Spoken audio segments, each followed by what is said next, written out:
Hello, George. Yep. Hello. Hey, how are we? Yeah, we're doing good. Good.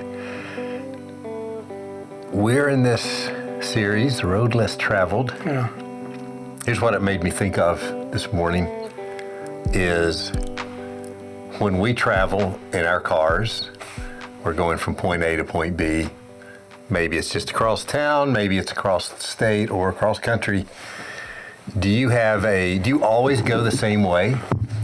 Do you always take the GPS way, whatever Google's telling you or whoever you're using, or do you sometimes take roads less traveled on purpose? Yeah. Yeah. What's your pattern? I don't mean to get philosophical on you here, but I'm going to. It depends if I know where I'm going. If I know where I'm going, and I know a couple of ways of getting there, I may vary it. Okay. If I don't know where I'm going, that GPS is coming on and it's giving me directions. And you know why? Because I am directionally challenged. Okay. Yeah. Right? Yeah. I did not grow up in the vastness of what this country affords us. It's a big place. It's a huge place. Yeah. But I grew up in an enclosed circle of travel. You know how to get there. You know how to get there. This is what you needed. You know how to go to work. You know how to go to the beach and all of that. Yeah. And life was much more simple. Yeah. I imagine you in some of those places, work or beach or whatever, you knew multiple routes. That's right. Already. Yeah. There are many ways to get there. Yeah. And you learn them over time. Yeah. Here, being lost is such a huge deal. It could be a problem. Yeah.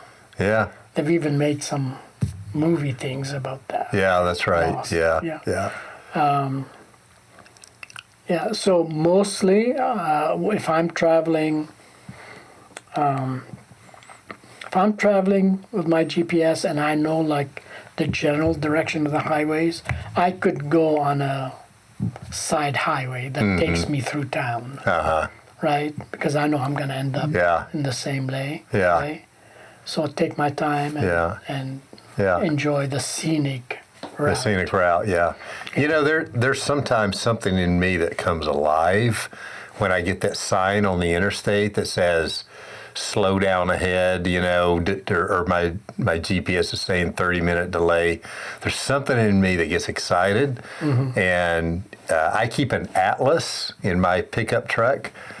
I grab it, it's behind me always, and I grab it and I find the alternate, you know, county road or whatever, state highway, and I enjoy that, you know. You and I were traveling somewhere one time. Was it Atlanta? Yeah, maybe. We attended a conference. Yeah. A pastor's conference. Yeah. And we hit that traffic in Tennessee. Yeah. And sure enough, that's exactly what you did. Yeah. Let's find a way out of this. Yeah, that's right. Yeah. Even if it's longer, if I'm moving, I like that as opposed to sitting there wondering when we were going to get to start again. Yeah. Yeah. This, by the way, drives my wife crazy about me. Yeah. But I will always take the scenic road less traveled in driving. Sometimes I just like doing it, period, you know, just to see what it's like on the other way. But I especially come alive when I'm responding to a, quote, crisis. Yeah. I have my preferred way of going to some places. Carolyn has her preferred way of going to some other places. Yeah. And they're different from each other. I don't know why she likes her way. She doesn't know why I like my way. I just like my way. Yeah. That's why I take that way. When she's traveling and she's in the driver's seat, she takes her way. Oh, man. You're getting more analogous as you go here because we're talking about the narrow way here, the road less traveled, and that's a great segue into our topic. Yeah. Yeah. What are we talking about this time? We're talking about obedience to God's will. That's right. That's the road less traveled. That's right. Is obedience to God's will. If there was anything about Jesus was his determination to do the will of his Father. Yeah. Yeah, and maybe we do, but I often don't think of Jesus as obedient, because I think of him often, well, he's God, of course, who's he obeying? No, and I'm not understanding the persons of God. God is one, but he is Father, Son, and Holy Spirit, mysteriously. That's right. But the Son is living in an obedient relationship. He subjected himself to this early existence, and within this early existence came the requirement to live according to the will of God. Yeah. And you can't live according to the will of God without a hefty dose of willing obedience. Yeah. And this is a road less traveled. Probably none of us needs to be told that. We know that. The way of obedience, even the language itself, it sounds constricting to us. Yeah. If there's a shortcut, I want to know about it. That's right. And if I can do it safely, I will be tempted to do that. And if it's obedience, it must be miserable for me. Yeah. Must just be awful. Yeah. Well, that's an image of God kind of a question. Yes, it is, isn't it? How do you think about God determines how you view obedience. That's so good, George, because what is it that's in us that makes us be resistant to the idea of obeying God? Yeah. It's what it says, something about how we think about who God is. Yeah. Yeah. There's an idea in theology that proposes something like this, and this is off the cuff here, so I'm not prepared to delve into it deeply, but when a law is given, with it comes the natural resistance in us to say, no, I'm not going to do it. Yeah, it's true. And some people say, in theology, that's exactly how it's supposed to work. A law is given, I resisted. It's in me to resist it. And that combination, the demand for obedience and my resistance to obedience, is what drives submission. Huh.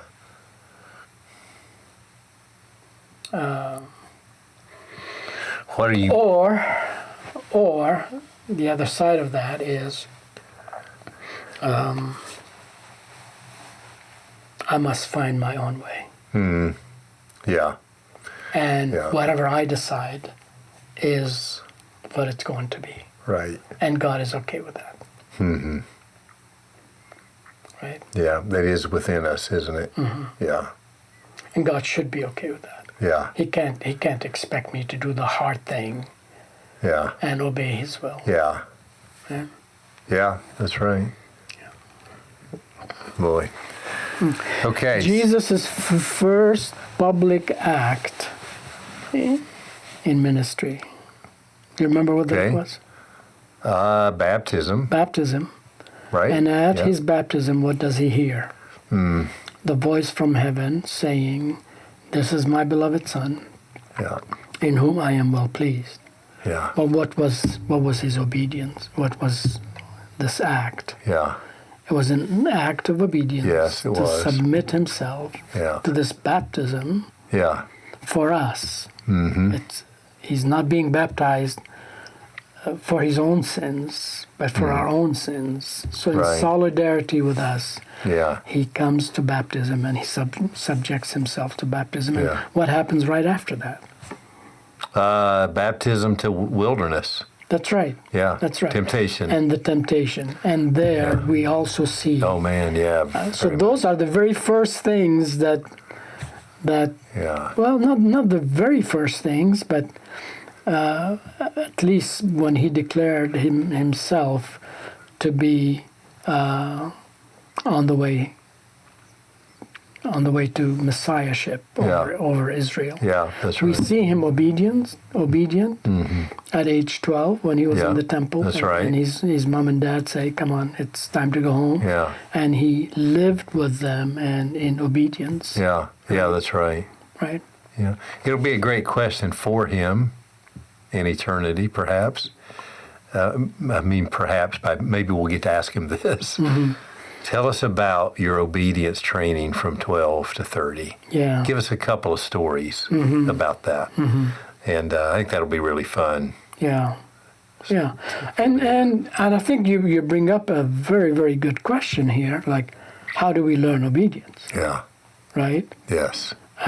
We learn it by being confronted to do our own way. That's right.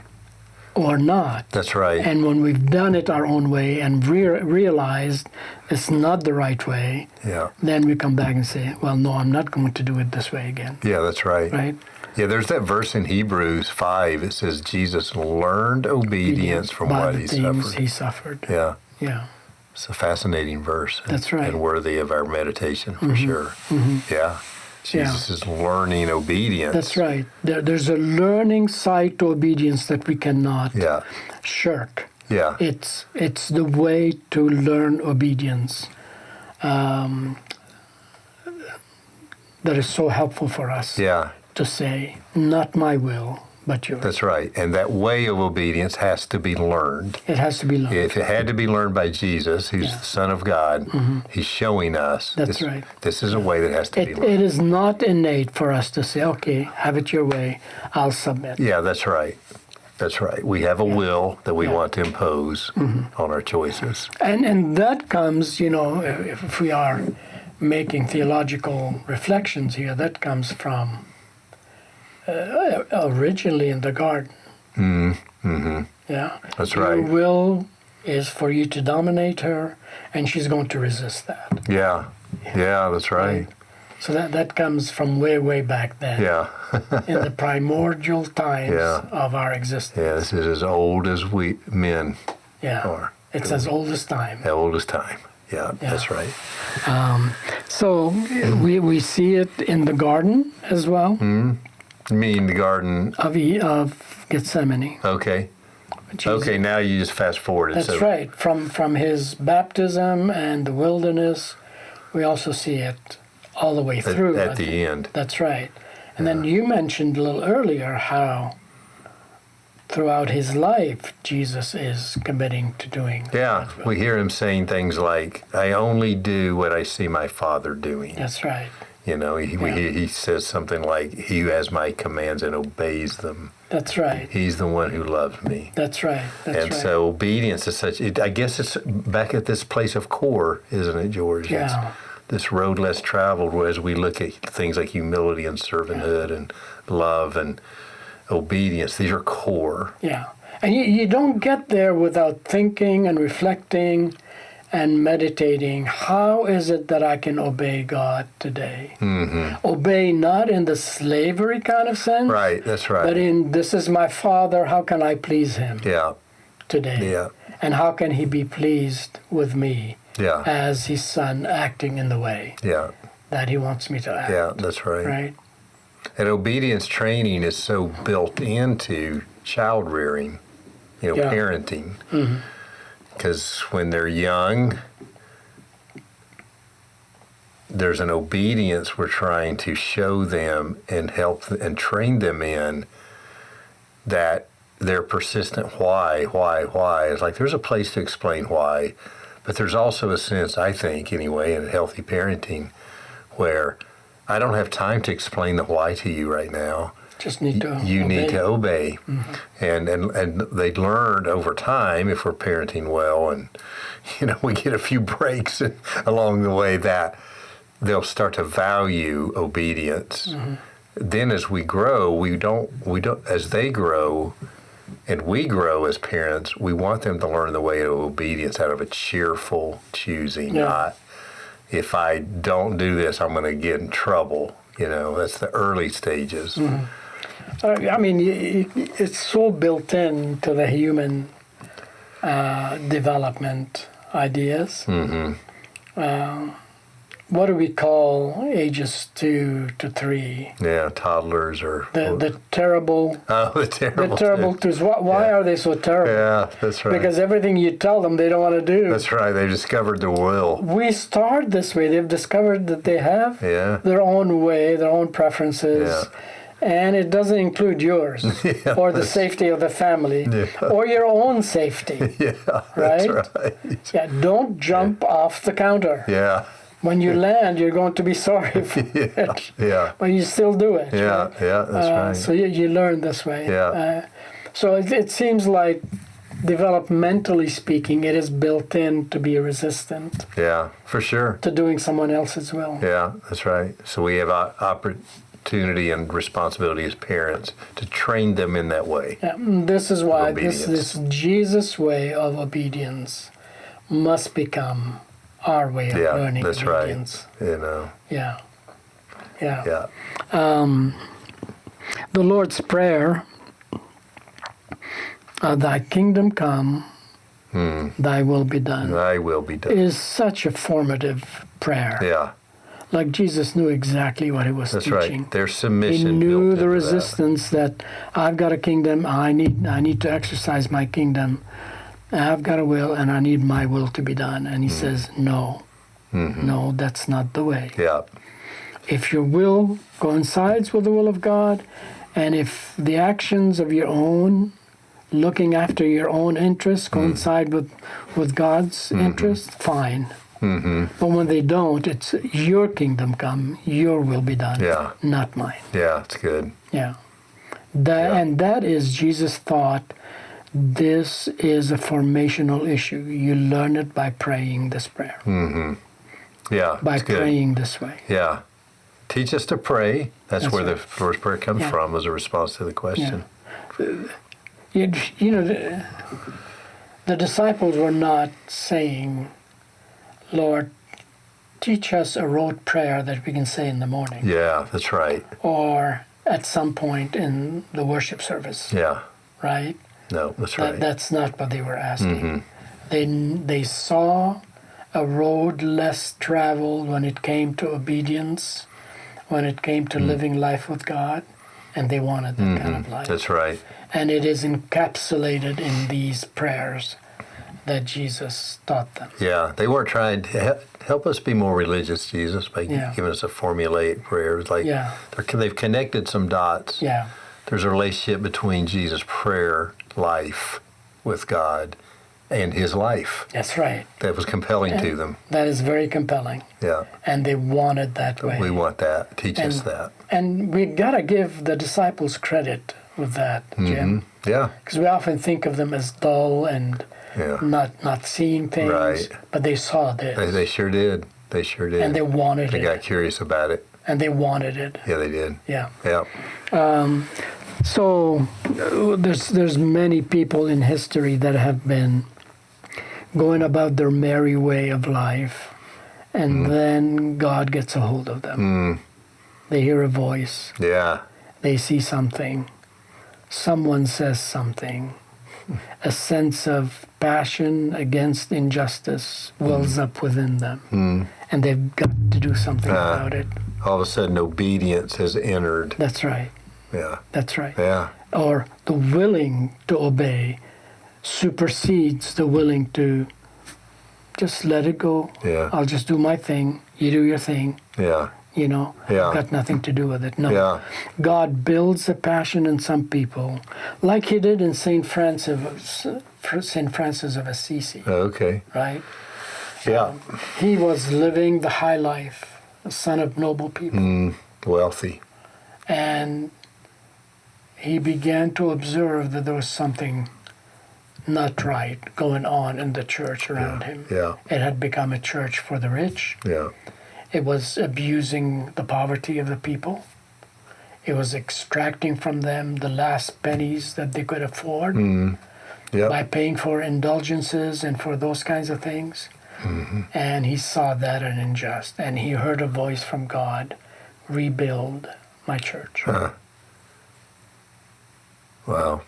He sold it all, vowed a vow of poverty, which means I'm going to be trusting and dependent on God to give me what I need. He discerned that God was asking from him personally. That's right. To be part of the answer. I am going to obey this call. Yeah. I am going to do the will of God, not my own will. Yeah. Come what may.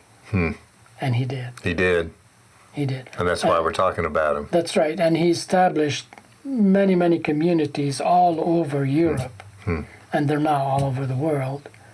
And they're doing good. Yeah. By their way of life, by their vows of poverty, and by releasing any ownership of anything so that they can contribute to the communities that are around them. Yeah. You know? Yeah. Yeah. Yeah. Great contribution. And you know, not the only ones. Catherine of Siena, she says, my will and my desire were turned by love. The love that moves all the planets and stars and galaxies. And she began to help people. Again, leaving a life of luxury in order to help other people. Yeah. And that was her act of obedience. Yeah, that's good. Right? George, can you think of something that, and maybe you can't, we didn't talk about this earlier, so I'm springing this on you, but something out of your own life where obedience came into play, you know, and you were feeling the resistance. Yeah. So anything come to mind there? It doesn't have to be a big thing, and maybe a big decision or a small one. I don't know whether you know this about me or not, but at university, I was on the way to become a concert pianist. Okay, yep. I had studied the piano. There was some talent there that people saw and encouraged me to delve into it. And after the first semester, I definitely began to hear the voice, not for your own glory, but for mine. And so I was heading the wrong way in that particular way of looking at my life and what I could accomplish and all of that. And God said, no, that's not the way. I'm going to give you a way to serve me. And that was the prompting of the decision to give my life to Him, but also give my life to serving Him in your situation, that was my call to ministry. The piano as vocation anyway was not going to be part of that. Yeah. And there's been multiple things along the way, but that is the kind of thing that started me on this path to obedience. Am I going to live my life for me, or am I going to live it for something? Yeah. No, there's nothing wrong with those who opt to do the piano or any other instrument or any other profession in the way, but in my case, that was not the way of God for me. Yeah. And I knew it at some point and decided to go to the road less traveled that I saw before me at that time. Yeah, that's good. Yeah, thanks. There's been other times when I didn't. Yeah. Yeah. Sure. You had to have a rep of failing at it and then learning more later. Yeah. That's right. Yeah. That's good. For you, was there a moment like that, or? Yeah, I think so. I think there's been some similar to that too. It seems like to me, here's one that comes to mind. When I was early 50s, I was at a point of possible taking a different road. I was considering, we were in a situation where it would have been okay for us to stay in the situation we were in. And there was some, maybe, at least it felt like, there was some comfort and predictability with that. But there's also a sense of restlessness. And in that, I began to discern, I don't think God's going to, quote, tell me what to do here. So this is going to require a process of discerning His will. And I wanted Him just to tell me what to do. but I was pretty sure he wasn't going to. But I remember discerning and coming to the place of this, which this required a move from the city we were in to where we live now. This is going to require uprooting.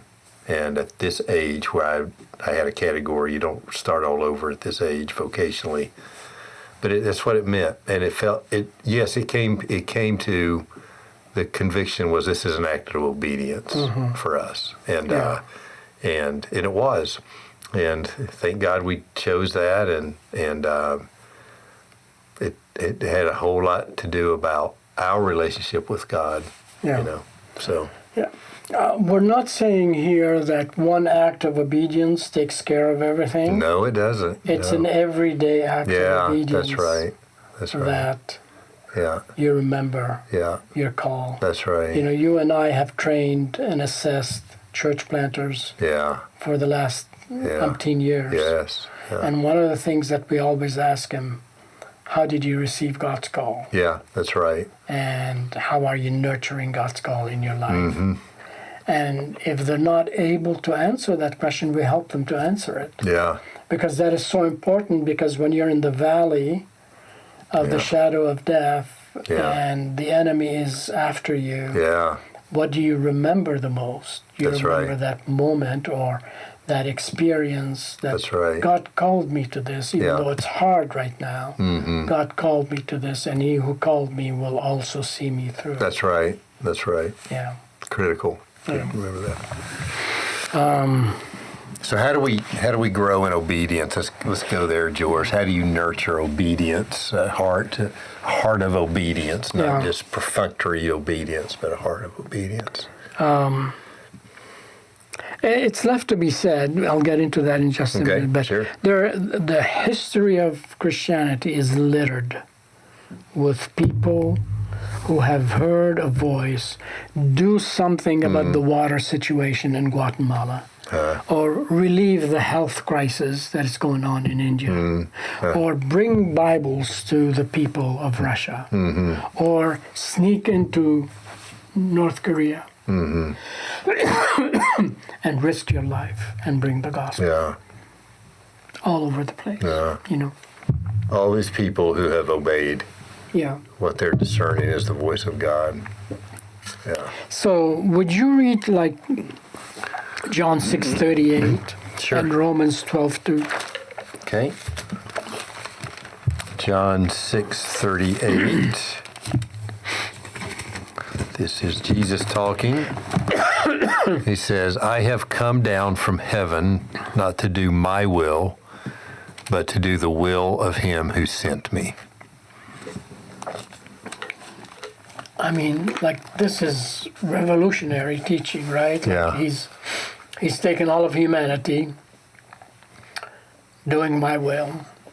He's taking God, himself as God, lowering himself to the level of humanity and saying, I'm not going to live like the rest of the humans are living.